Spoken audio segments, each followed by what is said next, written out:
उसमें से one of the most popular method था बार्टर सिस्टम का, यानी कि एक चीज के बदले दूसरी चीज ले लेनी। बट ये जो बार्टर सिस्टम था, इसमें आगे चलकर काफी ज्यादा प्रॉब्लम्स आने लगे। अब ऐसा नहीं था कि उस समय कोई और करेंसी नहीं थी। काउरी शेल्स एक ऐसी करेंसी थी जिसे दुनिया की कई जगहों पर यूज किया जाता था। एक्चुअली ये जो नोट है ये कुछ भी नहीं है, बस आपका भरोसा है। एक्चुअल में सिर्फ और सिर्फ कागज के नोट इधर के उधर हो रहे हैं और उधर के इधर हो रहे हैं। बाकी कोई भी जो प्रेशियस चीज है या फिर कोई भी ऐसी वैल्यूएबल आइटम है वो एक्सचेंज नहीं हो रही। तो जो 24 कैरेट गोल्ड होता है वो सबसे ज्यादा प्योर गोल्ड होता है, और जो 22 कैरेट गोल्ड होता है, आप जब भी किसी दुकान या फिर किसी स्टोर के ऊपर जाते हो और वहां से कोई भी चीज को परचेज करते हो, तो जब पेमेंट करने की बारी आती है तो आप पेमेंट किस तरह से करते हो। अब क्योंकि आज डिजिटलाइजेशन का जमाना है और बहुत सारे पेमेंट्स के ऑप्शन आपके पास अवेलेबल है, बट यूपीआई एक ऐसा सिस्टम है या फिर यूपीआई एक ऐसा पेमेंट का मेथड है जो कि मोस्ट प्रोबेबली आप कंसीडर करोगे और बहुत सारे लोग उसे प्रेफर भी करते हैं यूज करना।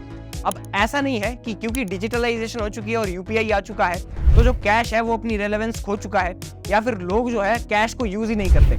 ऐसा बिल्कुल भी नहीं है। आज भी हमारे देश में एक बहुत बड़े स्केल के ऊपर जो पेमेंट्स है वो कैश के थ्रू की जाती है, और इस दुनिया में आज भी कई सारी ऐसी कंट्रीज है, मैं तो कहूंगा डेवलप्ड कंट्रीज भी है, जो कि कैश को आज भी as a primary method of payment use करती है। अब चले जाइए आज से 3-4 साल पहले, जब यूपीआई इतना रेलेवेंट नहीं था और यूपीआई इतना पॉपुलर भी नहीं था, तब लोग किस तरह से पेमेंट करते थे या फिर तब आप किस तरह से पेमेंट करते थे।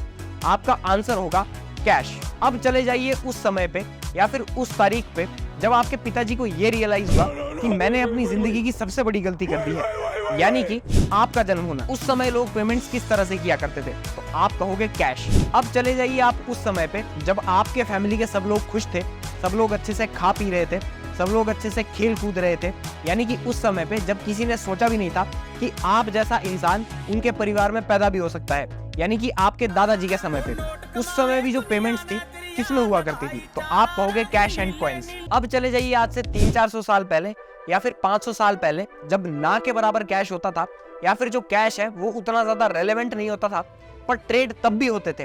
बट उस समय जो ट्रेड होते थे उसमें किस चीज को एज अ करेंसी यूज किया जाता था या फिर किस चीज से लोग पेमेंट करते थे सामान लेने के लिए, तो इसका आंसर है गोल्ड, यानी कि सोना। लगभग 100-200 सालों तक अफ्रीका, एशिया, अमेरिका, यूरोप, इन कॉन्टिनेंट्स में गोल्ड को as a primary method of payments use किया जाता था। बट ऐसा क्या हो गया कि जिस गोल्ड को इतने समय तक एज अ करेंसी यूज किया जाता था, आज उसको सिर्फ और सिर्फ गहनों की तरह यूज किया जाता है, ज्वेलरी की तरह यूज किया जाता है, और इंडियन वेडिंग्स में इसके ऊपर लाखों में रुपया खर्च होता है। और कैश इतना ज्यादा वाइडली एक्सेप्ट किया जाने लगा कि लगभग पिछले 100-200 सालों से लेकर हम लोग कैश को ही यूज करते आ रहे हैं। अब देखिए, इससे पहले हम ये समझे कि गोल्ड को कैश ने किस तरह से रिप्लेस कर दिया, हम ये समझ लेते हैं कि गोल्ड एक ग्लोबल करेंसी बना कैसे। देखिए, गोल्ड से भी पहले जितने भी ट्रेड हुआ करते थे उसमें से one of the most popular method था बार्टर सिस्टम का, यानी कि एक चीज के बदले दूसरी चीज ले लेनी। बट ये जो बार्टर सिस्टम था, इसमें आगे चलकर काफी ज्यादा प्रॉब्लम्स आने लगी। अब सोचिए कि मैं गेहूं का विक्रेता हूं या फिर गेहूं का ट्रेडर हूं और मुझे अपने गेहूं के बदले कोई एक ऐसी चीज चाहिए जिसकी मुझे जरूरत है। अब सपोज कीजिए मैं एक ऐसे एरिया में रहता हूं जहां पर मेरे पास गेहूं है और बाकी जितने भी लोग हैं उनके पास संतरे हैं। अब सपोज कीजिए मुझे 10 किलो जो गेहूं है उसे ट्रेड करना है, तो मैं किसी पर्सन से कहूंगा कि मैं आपको 10 किलो गेहूं दे देता हूं, बदले में आप मुझे 10 किलो संतरा दे दीजिए। अब हम दोनों के बीच में ट्रेड आसानी से हो जाएगा, बिकॉज मेरे जरूरत की चीज वो मुझे दे रहा है और उसके जरूरत की चीज मैं उसे दे रहा हूँ। अब पर्सन बी को ये बात पता चलती है कि मैं जो है गेहूं को ट्रेड कर रहा हूँ, तो वो भी अपने जो 10 किलो संतरे हैं उसको लेकर मेरे पास आता है और मुझसे 10 किलो गेहूं ले जाता है, तो मैं इस बार भी शायद जो संतरे हैं उसे ले लूं। अब सपोज कीजिए कि तीसरे आदमी को भी ये चीज पता चल जाती है कि मैं गेहूं को ट्रेड कर रहा हूं और वो भी अपने 10 किलो संतरे या फिर 20 किलो संतरे लेकर मेरे पास आ जाता है, तो अब मुझे संतरे का ठेला तो लगाना नहीं है, तो मोस्ट प्रोबेबली जो ये वाला टाइम होगा इस बार मैं डिक्लाइन कर दूंगा, मना कर दूंगा, और मैं 10 किलो गेहूं के बदले या फिर 20 किलो गेहूं के बदले उसके संतरे लूंगा ही नहीं, बिकॉज मेरे पास पहले से ही इतने संतरे पड़े हुए हैं कि वो पड़े पड़े खराब भी हो सकते हैं। तो ये जो लिमिटेशन थी, इसकी वजह से बार्टर सिस्टम उतना ज्यादा रिलायंट नहीं था। तो उस समय ये जो पूरी दुनिया है ये जुट चुकी थी किसी ऐसी करेंसी की तलाश में, किसी ऐसी पेमेंट सिस्टम की तलाश में जो कि रिलायंट भी हो और जो कि सारी जगह पर एक्सेप्ट भी किया जा सके। अब मैं एक बात कहने जा रहा हूँ जिससे आप सब लोग शायद एग्री करोगे, एंड वो बात ये है कि आज बेशक दुनिया में बहुत सारे धर्म है, बहुत सारे ट्रेडिशंस है, बहुत सारे कल्चर भी है, कुछ लोग हिंदू है, कुछ लोग मुस्लिम्स है, कुछ लोग क्रिश्चियन है, तो कुछ लोग सिख है।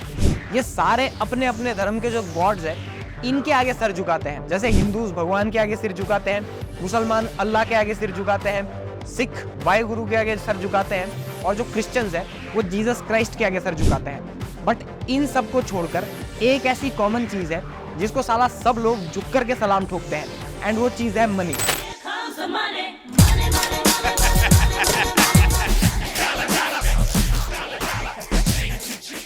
तो उस समय भी गोल्ड एक ऐसी चीज थी जिसको सब लोग एक्सेप्ट करते थे और सब लोग उसके लिए सलाम भी ठोकते थे। अब ये जो गोल्ड है या फिर सोना है, इसमें ऐसा क्या था कि सब लोग इसकी वैल्यू करते थे, सब लोग इसे इतना ज्यादा प्रेशियस भी मानते थे और सब लोग इसे एक्सेप्ट भी करते थे। तो इसका आंसर है सोने की वो वाली खासियतें जो इसे दूसरी धातुओं से अलग करती थी। एक, सोना काफी ज्यादा दुर्लभ होता है, काफी ज्यादा रेयर होता है, तो इसलिए इसकी जो वैल्यू थी वो दूसरी धातुओं के मुकाबले काफी अच्छी थी। दूसरी चीज, सोने में जो शाइन होती है, सोने में जो लश्टर होती है, वो इसे काफी ज्यादा चमकीला और काफी ज्यादा प्यारा बनाती थी। तीसरा, दूसरी धातुएं जैसे जो लोहा होता है उसमें काफी जल्दी जंग लग जाता है और वो खराब हो जाता है, बट सोने के साथ ऐसा कुछ भी नहीं है, सोने में जंग या फिर कोरोजन लगता ही नहीं है। चौथा, उस समय के अमीर अमीर देश जैसे कि भारत हो गया या फिर मिस्र हो गया, जिसे आज की डेट में इजिप्ट कहा जाता है, उसमें सोने को वेल्थ और प्रॉस्पेरिटी का सिंबल माना जाता था, प्रतीक माना जाता था। एक और रीजन इसका ये है कि उस समय जो यूरोपियंस थे वो पूरी दुनिया घूम रहे थे, ट्रेड की अलग अलग जो अपॉर्चुनिटीज थी उनको एक्सप्लोर कर रहे थे, अलग अलग जगहों पर व्यवसाय करना चाहते थे और अलग अलग जगहें जो थी उनको अपने कब्जे में लेना चाहते थे। तो जब वो भारत आते हैं तो यहाँ पर उन्होंने एक चीज ऑब्जर्व की कि यहाँ पर जो गोल्ड है इसे प्रॉस्पेरिटी और वेल्थ का सिंबल माना जाता है, तो इसलिए वो भी गोल्ड की वैल्यू करने लग गए थे। अब ऐसा नहीं था कि उस समय कोई और करेंसी नहीं थी, काउरी शेल्स एक ऐसी करेंसी थी जिसे दुनिया की कई जगहों पर यूज किया जाता था, बट उसके साथ दिक्कत ये थी कि वो सिर्फ और सिर्फ कहीं कहीं चल पाते थे और सारे लोग जो है उसे एक्सेप्ट नहीं करते थे। बट गोल्ड एक ऐसी चीज थी जिसकी ब्रिलियंट प्रॉपर्टीज की वजह से उसे सारे लोग एक्सेप्ट करते थे और इस तरह से जो गोल्ड है वो एक वर्ल्ड करेंसी बन गया। अब ये तो हमने समझ लिया कि गोल्ड ग्लोबल करेंसी कैसे बनी।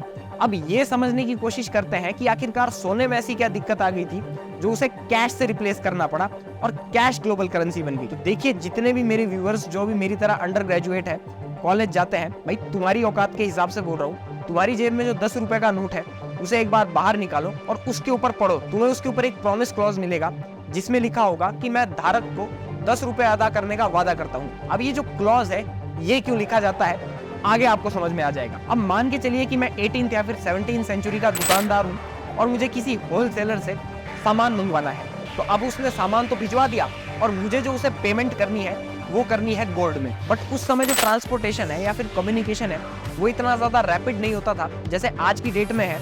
तो मान लो मेरी जो पेमेंट है वो फंस गई और मैं वो जो गोल्ड है वो सेलर तक सप्लाई ही नहीं कर पा रहा, बारिश होने की वजह से, रास्ता बंद होने की वजह से या फिर चोरी चकारी की डर की वजह से। तो मैं क्या करूंगा कि वो जो गोल्ड है अपनी जहाँ पर मेरी दुकान है उससे कुछ दूरी पर ले जाकर किसी दूसरे दुकानदार के पास जिसके उस होलसेलर से कांटेक्ट हो, जिससे मैंने ट्रेडिंग की है, उसको मैं वो गोल्ड पकड़ा दूं। अब मैंने वो गोल्ड उस दूसरे दुकानदार को तो पकड़ा दिया जिस दुकानदार को वो होलसेलर भी जानता है और वो उसके नजदीक भी रहता है, बट ये बात उस होलसेलर को किस तरह से पता चलेगी? तो इसके लिए मैं क्या करूंगा, एक नोट लिखूंगा जिसमें मैं एक प्रॉमिस क्लॉज लिखूंगा और ये जो प्रॉमिस क्लॉज है इसमें मैं लिखूंगा कि मैं भगवान के ऊपर भरोसा करता हूँ और मैं ये जो भगवान के ऊपर भरोसा है इसे तोड़ना नहीं चाहता और मैं आपको इतनी वैल्यू का गोल्ड देने का वादा करता हूँ। तो ये जो मैंने प्रॉमिस क्लॉज लिखा यही आज की डेट में नोट्स में भी यूज किया जाता है। एक्चुअली ये जो नोट है ये कुछ भी नहीं है, बस आपका भरोसा है। एक्चुअल में सिर्फ और सिर्फ कागज के नोट इधर के उधर हो रहे हैं और उधर के इधर हो रहे हैं। बाकी कोई भी जो प्रेशियस चीज है या फिर कोई भी ऐसी वैल्यूएबल आइटम है वो एक्सचेंज नहीं हो रही। अब देखिए, गोल्ड के साथ और भी कई सारी प्रॉब्लम्स थी। देखिए, पहली प्रॉब्लम तो ये थी कि गोल्ड को जो एक्सट्रैक्ट करने का खर्चा था वो बहुत ज्यादा था। इतने आपको लोग हायर करने पड़ते थे, फिर खुदाई करनी पड़ती थी, फिर गोल्ड को निकालकर उसे प्योरीफाई करना पड़ता था, तो इसमें काफी ज्यादा रिसोर्सेज यूज हो रहे थे। बट जो कैश नोट था वो तो पेड़ कट के बनता है और पेड़ को काटना और उससे कैश नोट बनाना वो उतना ज्यादा मुश्किल काम नहीं है और ना ही उसमें आपके इतने ज्यादा रिसोर्सेज लग रहे हैं। दूसरा ये है कि जो कैश नोट्स है वो गोल्ड के मुकाबले कैरी करने ज्यादा आसान है, यानी कि इधर से उधर ले जाने ज्यादा आसान है। अब इसका एक और रीजन ये भी था कि 18th और 19th सेंचुरी में ट्रेड काफी तेजी से एक्सपेंड हो रहा था, काफी तेजी से फैल रहा था और जो इंडस्ट्रियलिस्ट थे बड़े बड़े वो धड़ल्ले से लोन पे लोन लेते जा रहे थे, तो उतना ज्यादा गोल्ड उन्हें एज अ लोन देना फिजिबल नहीं हो पा रहा था क्योंकि सोना ऐसे तैसे मिलता नहीं है। एक और इसके पीछे बड़ा इंटरेस्टिंग रीजन है। सपोज कीजिए मेरे पास 100 रुपए के 2 नोट है। एक नोट मेरे पास एकदम करारा है, एकदम नया है, और जो दूसरा नोट है वो थोड़ा पुराना है और थोड़ा मरियल कंडीशन में है। अब ये जो दोनों नोट है, 100 रुपए का ये वाला नोट जो करारा है और दूसरा जो ये थोड़ा पुराना नोट है, इन दोनों की वैल्यू 100 रुपए ही है। अगर मैं कहीं भी जाता हूँ तो मैं इन्हें एज अ 100 रुपए यूज कर सकता हूँ। बट गोल्ड के साथ जो दिक्कत थी वो थी प्योरिटी में। आपने भी कई बार 24 कैरेट, 22 कैरेट सोना या 20 कैरेट सोना ये वाली टर्म सुनी होगी। तो जो 24 कैरेट गोल्ड होता है वो सबसे ज्यादा प्योर गोल्ड होता है, और जो 22 कैरेट गोल्ड होता है वो उससे थोड़ा नीचे आता है। अब सपोज कीजिए मैं कोई ऐसा ट्रेड करता हूँ जिसके चलते मुझे किलो में सोना देना पड़ जाए, तो मैं वो जो किलो में सोना दूंगा वो सोने की प्योरिटी के अकॉर्डिंग दूंगा।